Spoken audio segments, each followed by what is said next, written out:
The air bit raw and cold, sharp as the gaze of the men huddled around the makeshift platform. Alara stood on splintered wood, the coarse fabric of a borrowed dress scratching her skin, a profound, bone-deep shame settling over her like grave dust. Below, faces blurred into a single expression of hungry curiosity, save for a few known to her faces that now held not a flicker of recognition, only calculation. The auctioneer's voice, rough and booming, was a physical blow, describing her as if she were livestock, listing perceived attributes meant to ignite desire or practicality in the buyers. She was one of three, brought here like unwanted goods, remnants of lives deemed disposable by the men who had vowed before God to cherish them.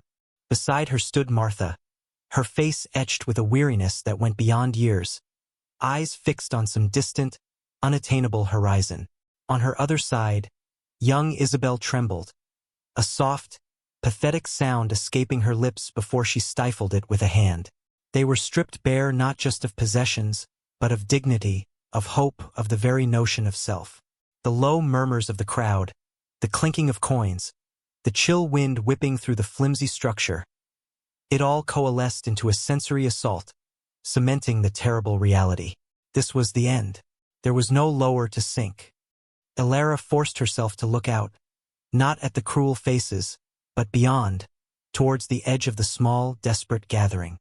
Her gaze snagged on a man standing slightly apart, near the dark line of trees that marked the end of this miserable camp. He was tall, shadowed by a wide-brimmed hat, his face obscured, but his stillness was a stark contrast to the restless energy of the crowd. He didn't leer or shout bids. He simply watched. There was something in his posture, an unyielding quality, that drew her eye, a tiny, almost imperceptible deviation from the expected horror. The auctioneer was now focusing on Martha, extolling her supposed virtues as a worker, her childbearing years regretfully behind her, but her fortitude presumably intact. A few bids were called out, low and dismissive. Martha remained stoic, her gaze still lost somewhere else. Alara's own body felt alien, a vessel being appraised. Her mind retreated inward, clinging to fragmented memories of sunshine on a clean floor, the smell of baking bread, a kind word, small anchors in a sea of despair. Then came her turn. The auctioneer's voice rose again, turning his crude descriptions towards her, her age, her supposed health, the implied promise of youth. The bid started, a chorus of indifferent voices placing value on her existence. Each number was a fresh indignity. Fear coiled tight in her belly, cold and nauseating. She wanted to scream, to run, but her limbs were heavy, unresponsive. This was not living. This was simply enduring the final humiliation. She dared another glance towards the edge of the trees. The man hadn't moved. His gaze felt heavy, though she couldn't see his eyes. It was a different kind of weight than the judgmental stares of the crowd. Not appraisal, but observation. The bidding escalated slightly for her, more eager than for Martha, crueler in its implication. Tears welled in Isabel's eyes next to her. Alara reached out instinctively, her fingers brushing the girl's cold hand. A silent, shared moment of terror and helplessness. The auctioneer was nearing his final call, his hammer poised.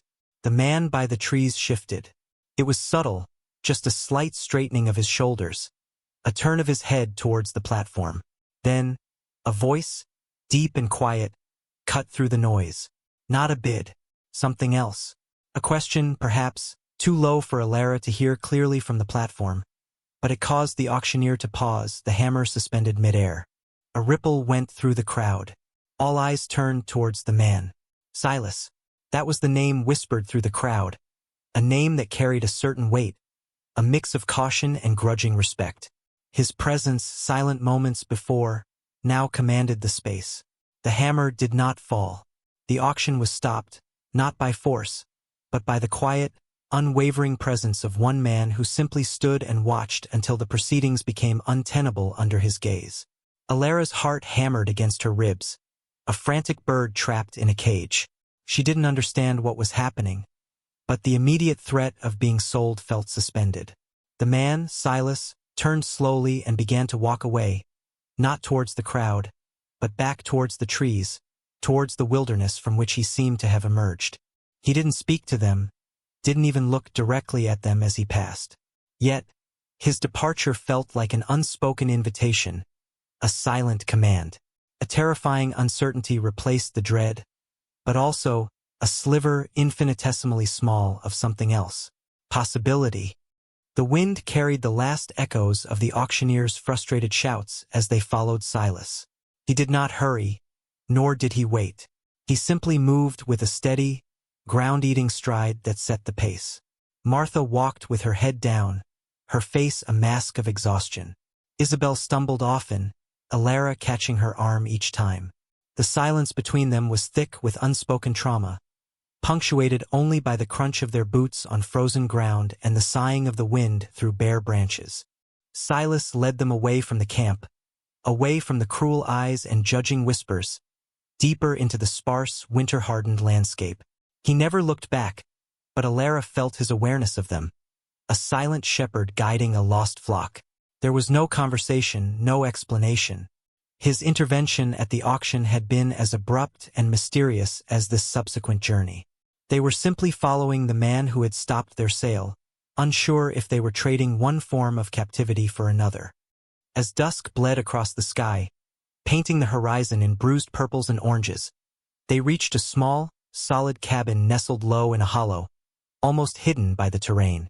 Smoke curled from its stone chimney, a welcome, impossible sight. Silas paused at the door, finally turning to regard them. His face, now clearer in the fading light, was weathered, lined. His eyes a pale, piercing blue that seemed to hold the vastness of the sky. He said nothing, simply opened the door and gestured them inside. The air within was thick with the smell of pine and wood smoke, blessedly warm. It was small, Spartan.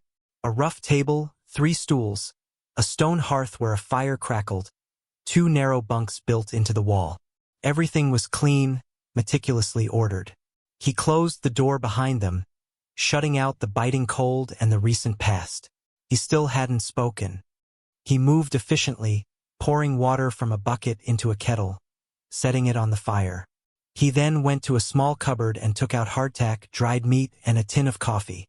He placed it on the table without ceremony.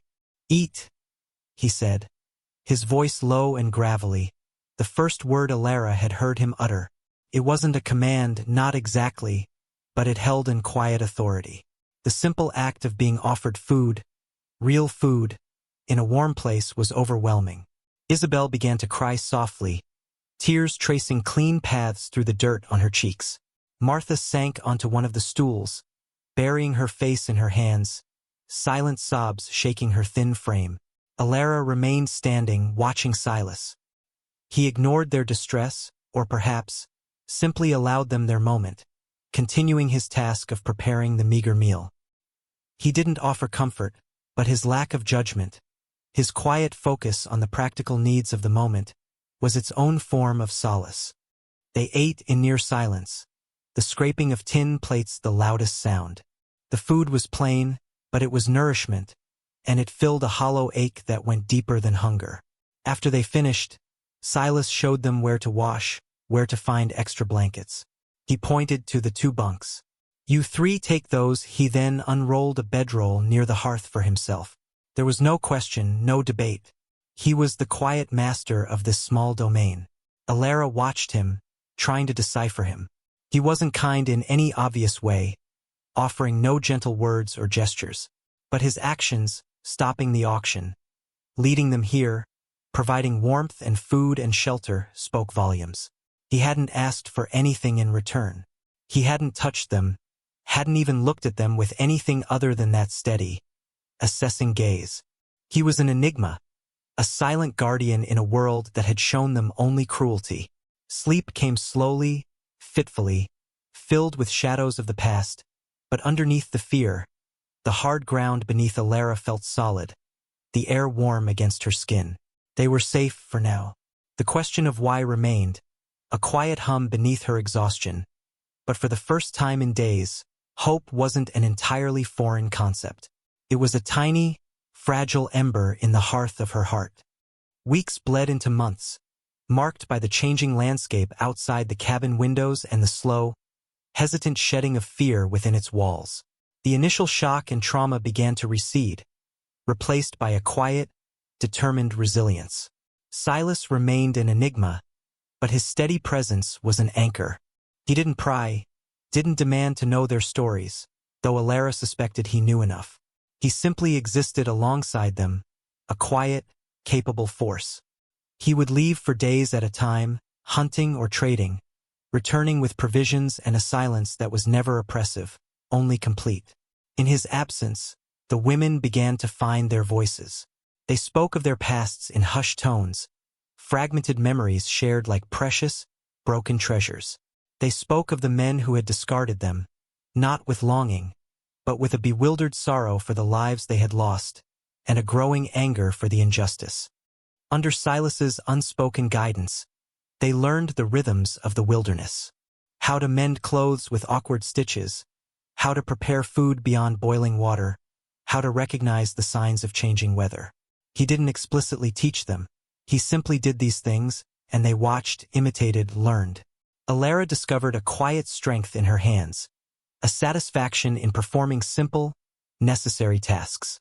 Martha, practical and grounded, found purpose in organizing their small supplies, ensuring nothing was wasted. Isabel, initially the most fragile, began to bloom, her quiet fear giving way to a gentle curiosity about the world outside. She started sketching with charcoal from the fire, capturing the stark beauty of the trees, the silent flight of birds. The bond between the three women deepened, forged in shared hardship and the quiet safety of the cabin. They were a new kind of family, bound not by blood or law, but by circumstance and mutual need. They drew strength from each other, sharing stories, laughter, and sometimes quiet tears for the past they had buried. Alara watched Silas during the times he was at the cabin. His movements were economical, his gaze often fixed on the distance. He was a man deeply connected to the land, capable and self-sufficient. She noticed the small things. The way he carefully mended his gear, the quiet respect he showed for nature, the faint lines of sadness that seemed permanently etched around his eyes when he thought he wasn't being watched. He had saved them, but he didn't act like a savior. He acted like a man simply doing what needed to be done. The idea of new love that had been mentioned in the cruel marketplace felt distant, almost irrelevant. What did love matter when dignity and safety were so precarious? Yet, in the quiet space Silas provided, something akin to it began to take root, a love for the simple fact of being alive, of being free, of belonging to this small, unlikely group. One blustery afternoon, Silas returned looking grim. His usual quiet was underlaid with a tension that set Alara instantly on edge. He didn't volunteer information, but his preparation of his rifle, the way he scanned the tree line, spoke volumes. "Someone's been asking questions," he said finally, his voice flat. "About 3 women seen leaving the auction camp with a man matching my description. The past was not content to stay buried. The husbands or men sent by them were looking." A cold fear, sharp and sudden, pierced Alara's newfound calm. Isabel paled, and Martha gripped the edge of the table. But this time the fear was different. It was mixed with a fierce protectiveness, not just for themselves, but for their fragile peace, for Silas, who had given them refuge. They were no longer the terrified, passive women on the auction block. Resilience, hard-won, had become a part of them. They looked to Silas, not for rescue, but for guidance. They were ready to face whatever came, not as property, but as people. The confrontation came with the next storm, a brutal whiteout that plastered snow against the cabin windows and howled like a banshee. It was a night for staying inside, but the knocking on the door was insistent, demanding. Silas stood by the door, rifle in hand, his face unreadable. Alara, Martha, and Isabel stood behind him, armed with axes and a heavy poker, crude weapons, but held with newfound resolve. When Silas opened the door a crack, 2 figures, bundled against the storm, stood outlined against the swirling snow. Their faces, when they spoke, were hard, avaricious. They were looking for the women. They spoke of property, of retrieval, their voices rough with entitlement. The cold wind whipped their words inside, but they held less power than they once would have. Alara felt a surge of something hot and fierce, not just fear, but defiance. She stepped forward, standing beside Silas, Martha, and Isabel close behind her. "We are not property," Alara said, her voice steady despite the tremor in her hands. The men stared, momentarily taken aback by her presence and her words. They had expected terrified women cowering behind a man. Instead, they found them standing tall, eyes clear and unafraid. Silas said nothing, his presence a silent, formidable barrier. The storm outside mirrored the tension within, the wind rattling the door, the snow blinding. One of the men lunged forward, attempting to force the door open. Silas moved with a speed that belied his stillness, the butt of his rifle connecting sharply with the man's jaw. He crumpled into the snow. The other man hesitated, glancing from Silas to the three women standing resolutely beside him, then back out at the unforgiving storm and his downed companion. He muttered a curse, grabbed his injured friend, and dragged him back into the maelstrom. Silas closed and barred the door. Silence descended, broken only by the receding howl of the wind and the crackling fire. They had faced the past not as victims, but as survivors. Alara looked at Silas, at Martha, at Isabel. Their faces were smudged with dirt and lit by the firelight, etched with strain but also with a quiet triumph. They had defended their home, their freedom. In the days that followed, as the storm subsided and the sun returned, the fear lingered, but it was tempered by a profound sense of accomplishment. They had faced the threat and emerged stronger. The cabin, once just a refuge, felt truly like home, a sanctuary they had helped protect. The new love wasn't something they had been given, but something they had found within themselves and with each other. It was the love of freedom, the fierce protection of their own dignity, the quiet strength found in shared purpose. One evening, sitting by the fire, Silas spoke, not of the confrontation, but of the future. He spoke of the possibilities for independent lives, of places where women could make their own way. He spoke without expectation, simply laying out options. Alara listened, a sense of boundless possibility opening within her. She looked at Martha, her eyes reflecting a newfound peace, and at Isabel, sketching by the firelight, her drawings now filled with life. They were changed women. The journey from the auction block had been long and arduous, filled with fear and uncertainty, but it had also been a journey of transformation, from despair to dignity, from vulnerability to resilience. Silas had been the catalyst, the quiet guardian who had offered them space and safety, allowing them to find their own strength. He hadn't rescued them in the conventional sense. He had empowered them, and in doing so, he had become something more than a protector. Alara caught his eye across the fire. There was no need for grand declarations. In his steady gaze, she saw understanding, respect, and something quiet and deep that mirrored the stirring in her own heart.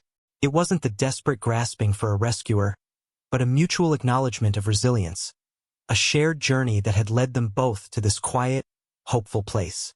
The path ahead was uncertain, the world outside still harsh, but they faced it together, three women who had been discarded, and the quiet man who had given them a chance to reclaim their lives.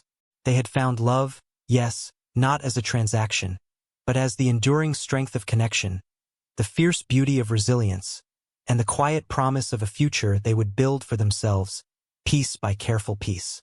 The cold was still outside, but within the cabin, within their hearts, a warm, steady light had been kindled, a light of hope and enduring strength.